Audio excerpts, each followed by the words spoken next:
تحفظني بآيات من القرآن. معزز سامعین حاضرین، اللہ رب العزت کا ارشاد گرامی ہے والذی ارسل رسولہ بالہدی ودین الحق لیظہرہ علی الدین کلہ ولو کرہ المشرکون، کہ اللہ وہ ذات ہے کہ جس نے اپنے رسول کو ہدایت اور دین حق دے کر بھیجا ہے تاکہ وہ اس کو تمام باطل دینوں پر غالب کر دے. وَلَوْ كَرِهَ الْمُشْرِكُونَ، اگرچہ مشرک اس بات کو نہیں چاہیں گے، پسند نہیں کریں گے، لیکن اللہ کا فیصلہ ہے کہ اس دین حق کو ہی غالب کرنا ہے جو انسانیت کے لیے کامیابی کی ضمانت ہے، اور دین باطل جس کی وجہ سے انسانیت میں بد اخلاقیاں پیدا ہو رہی ہیں، مظالم پیدا ہو رہے ہیں، ایک دوسرے سے الجھاؤ اور لڑائیاں اور جنگیں پیدا ہو رہی ہیں، اس کو ختم کرنا مقصود ہے.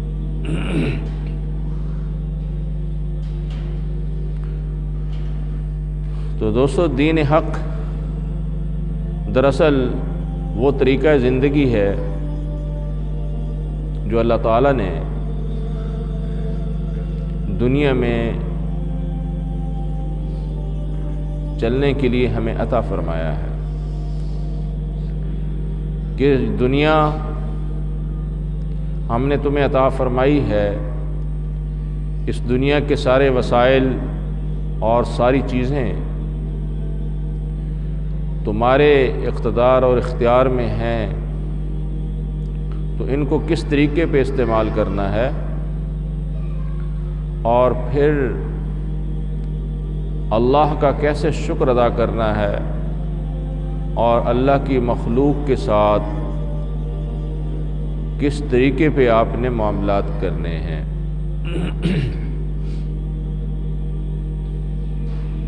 تو نبی اکرم صلی اللہ علیہ وسلم نے اللہ کے ساتھ تعلق قائم کرنے کے لیے اللہ کی یاد اور اللہ کا شکر ادا کرنے کے لیے ایک پورا طریقہ بتایا، جس سے انسان اللہ کے قریب ہو جاتا ہے اور اللہ کے ساتھ اس کا تعلق مضبوط ہو جاتا ہے. اس میں یہ عبادات، نماز ہے کہ انسان سب سے زیادہ اللہ کے قریب نماز کی حالت میں ہوتا ہے، اور پھر نماز میں بھی سجدے کی حالت میں سب سے زیادہ اللہ تعالیٰ بندے کے قریب ہوتا ہے. اس کا مطلب یہ ہوا کہ انسان کا جتنا تکبر ٹوٹے گا اور جتنی تواضع اختیار کرے گا،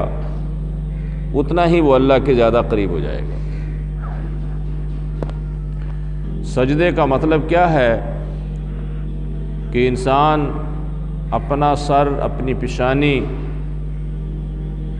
وہ اللہ کے سامنے جھکا دیتا ہے، اور وہ اپنے آپ کو مٹا دیتا ہے کہ میری کوئی حیثیت نہیں ہے، میں تو وہی